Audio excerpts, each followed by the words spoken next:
Hello दोस्तों, आपका new study zone में स्वागत है। DSSB PRT part B CTET primary junior के लिए CDP की क्लास है। आई होप आप सभी को वीडियो अच्छी लगे।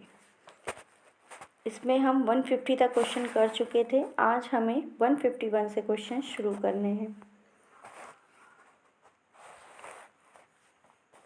पहला क्वेश्चन है हमारा, छात्रों द्वारा कथित कनेक्शन का एक ठोस रिकॉर्ड प्रदान करता है और इस प्रकार यह इंगित करता है कि छात्र का ज्ञान कैसे व्यवस्थित और परस्पर जुड़ा हुआ है। तो ऑप्शन ए है संकल्पना मानचित्र, क्रिएटिव मैप, कंक्रीट का नक्शा या तार्किक नक्शा। तो यहाँ पर आपका ऑप्शन ए राइट है, संकल्पना मानचित्र। तो ऑप्शन आपका ए राइट है। नेक्स्ट, सीखने के दृष्टिकोण को पता होना चाहिए कि शिक्षार्थी में रचनात्मकता के विकास के लिए निम्नलिखित में से कौन सा है। पहला, छात्रों को सवाल पूछने और विचारों को व्यक्त करने की स्वतंत्रता होनी चाहिए, बिल्कुल सही है। दूसरा, सक्रिय शिक्षण और प्रक्रिया आधारित मूल्यांकन, बिल्कुल सही है। तो यहाँ पर आपका राइट आंसर हो जाएगा, 1 मिनट, तीसरा भी है, सॉरी कथन। तीसरा कथन है समस्या खड़ी करने और समस्या सुलझाने की अधिक गुंजाइश। तो 152 का राइट आंसर है ऑप्शन 3। मतलब तीनों कथन सही है, ऑप्शन बी हमारा यहाँ पर राइट है, ठीक है। नेक्स्ट क्वेश्चन 153, एक साधारण उपकरण था जिसे BF स्किनर द्वारा आविष्कार किया गया था, जिसने एक शिष्य को एक संक्षिप्त मार्ग पढ़ने, सवालों के जवाब देने और फिर घुंडी घुमाकर यह देखने की अनुमति दी कि क्या पुतली सही है। तो क्या था ये, उस उपकरण का नाम पूछ रहा है, ठीक है।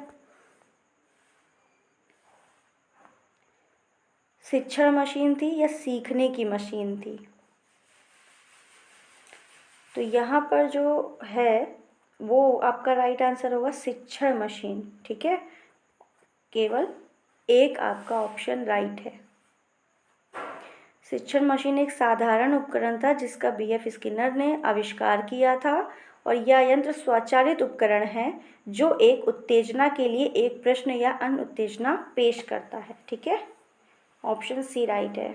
नेक्स्ट 154, 10 वर्ष की आयु तक बच्चे डैश सकते हैं, सार समझ सकते हैं, प्रतीकों को समझ सकते हैं। तो 10 वर्ष का बच्चा है तो वो आपका सार समझ सकता है, प्रतीक भी समझ सकता है, ठीक है।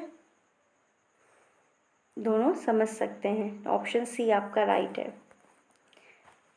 155 नंबर क्वेश्चन, निम्नलिखित में से कौन सा कथन शिक्षण अधिगम प्रक्रिया में विज्ञान पढ़ाने हेतु खोजी उपागम हेतु प्रयुक्त विधि के संबंध में सत्य है।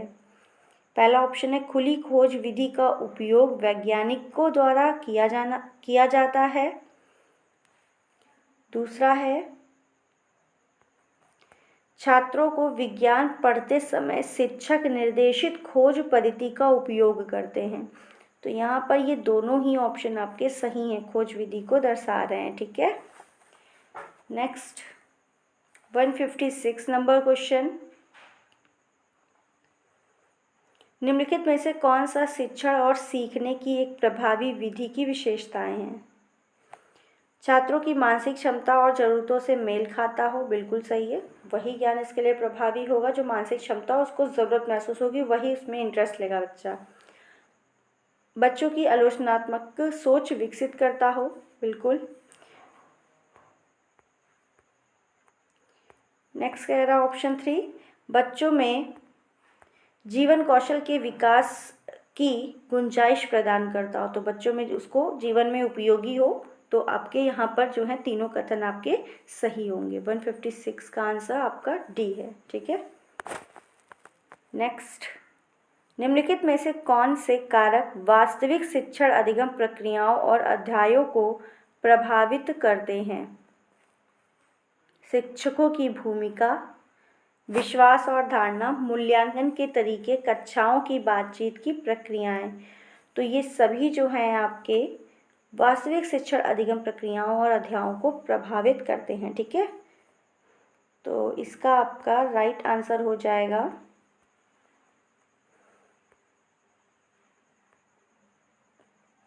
Option B, first, second, third and fourth. ठीक है, इसके ऑप्शन ये सी और डी इधर दिए हुए हैं। ठीक है, लेकिन हमें फर्स्ट पेज पे ही मिल गया। ठीक है, बी ऑप्शन, चारों कथन हमारे सही हैं। नेक्स्ट क्वेश्चन नंबर 158, सीखने केंद्रित दृष्टिकोण के बारे में निम्नलिखित में से कौन सा कथन सही है?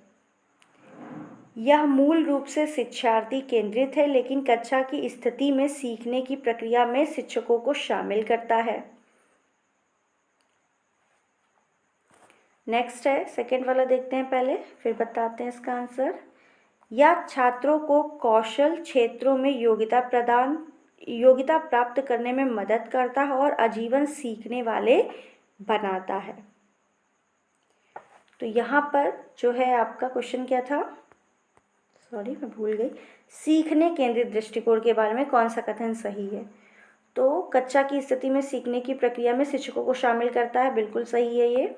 और यह छात्रों को कौशल क्षेत्रों में योग्यता प्राप्त करने में मदद करता है। तो यहाँ पर भी आपके दोनों कथन सही होंगे, यानी कि ऑप्शन आपका डी जो है राइट होगा। ठीक है, नेक्स्ट है, निम्नलिखित में से कौन सी सुविधा सभी सहकारी शिक्षण सबक हैं? पहला ऑप्शन है, छात्र शैक्षणिक सामग्री को मास्टर करने के लिए समूहों में काम करते हैं। सहकारी शिक्षक सबक, समूह उच्च, औसत और निम्न प्राप्तकर्ताओं से युक्त विषय है। थर्ड देखते हैं क्या कह रहा है, रिवॉर्ड सिस्टम व्यक्तिगत रूप से उन्मुख होने के बजाय समूह उन्मुख होते हैं।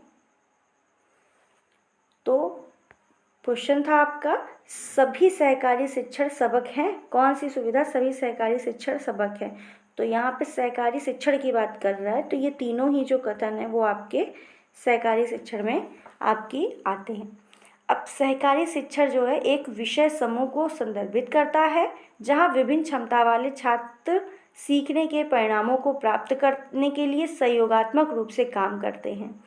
प्रत्यक्ष बातचीत होती है, समूह उन्मुख होता है, सकारात्मक अन्योन्य आश्रय होता है, एक दूसरे की से बात करके सीखते हैं। ठीक है, समझ से सीखते हैं, गतिविधियाँ भी उसमें शामिल होती हैं।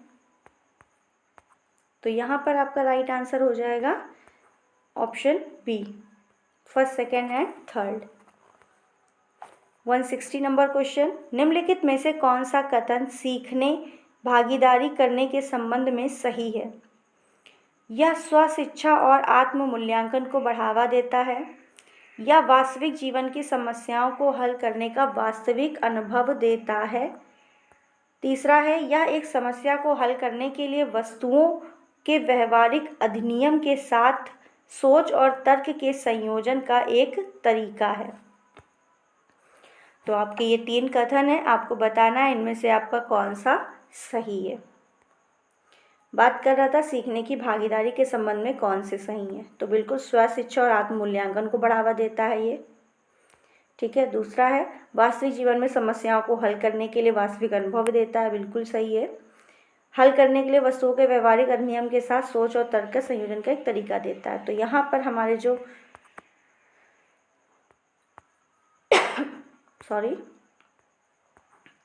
तो यहाँ पर हमारा जो ऑप्शन राइट हो जाएगा वो हो जाएगा D, first, second and third.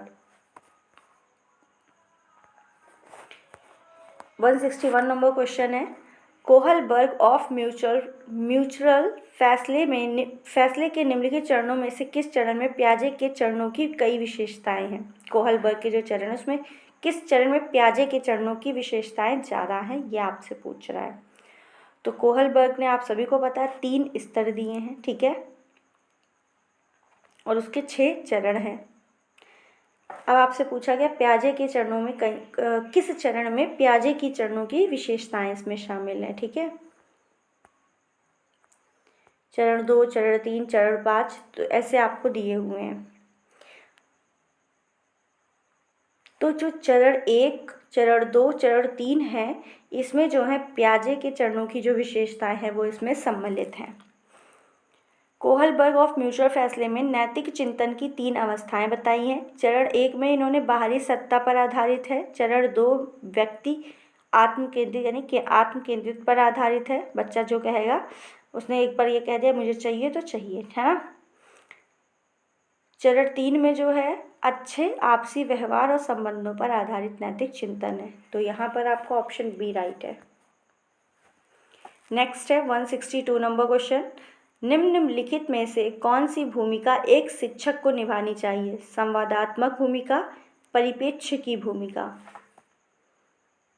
कौन सी भूमिका इसमें से एक शिक्षक को निभानी चाहिए? 162 की बात कर रहा है। तो यहाँ पर जो कथन है आपका, इसके ऑप्शन आपको सारे नहीं दिए गए हैं।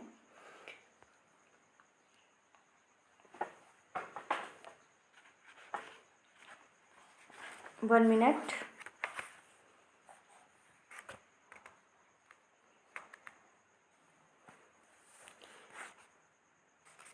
वन 162 नंबर क्वेश्चन है ये। तो संवादात्मक भूमिका जो है एक शिक्षक को निभानी चाहिए, ठीक है।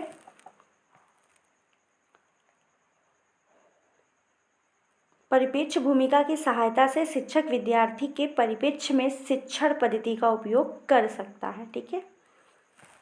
तो यहाँ पर राइट आंसर होगा ऑप्शन 1, यानी कि जो केवल 1। नेक्स्ट 163। संचालक मॉडल निम्नलिखित में से किससे संबंधित है? तो संचालक मॉडल जो है आपका वही ऑपरेंट कंडीशनिंग की बात कर रहा है। Operant model related to BF Skinner, ठीक है। 164 नंबर क्वेश्चन। शिक्षा के संदर्भ में निम्नलिखित में से कौन सा कथन सत्य है? पहला ऑप्शन है इसे समाज के अनुरूप व्यक्ति को प्रोत्साहित करना चाहिए। समाज के अनुरूप व्यक्ति को प्रोत्साहित करना चाहिए ऐसा नहीं है, ठीक है। यह व्यक्ति को समाज के साथ नकारात्मक रूप से सामंजस्य के साथ रहने के लिए प्रोत्साहित करता है। नो, नकारात्मक नहीं, सकारात्मक। तो आपका जो यहाँ पर राइट आंसर होगा वो है सी, ना तो 1 ना तो 2। एंड आज का लास्ट क्वेश्चन। छात्र के साथ सीखने वाले शिक्षकों के दृष्टिकोण भी सह शिक्षार्थी होते हैं। तो यहाँ पर पूछ रहा है छात्र के साथ सीखने वाले शिक्षकों के दृष्टिकोण भी सह शिक्षार्थी होते हैं। किसकी बात कर रहा है? अधिगम केंद्रित दृष्टिकोण की बात कर रहा है, ठीक है। तो 165 का हो जाएगा ऑप्शन डी। इसमें क्या होता है? शिक्षकों को भी छात्रों के साथ सिखाया जाता है, ठीक है, सह शिक्षार्थी होगा। ऑप्शन डी आपका राइट होगा। आई होप आप सभी को वीडियो पसंद आई हो। वीडियो अच्छी लगी है तो सभी लाइक करें, शेयर करें। चैनल पे नए हैं तो सब्सक्राइब करिए, बेल आइकन को प्रेस करिए ताकि आपको हमारी आने वाली वीडियो का नोटिफिकेशन मिलता रहे। Thank you.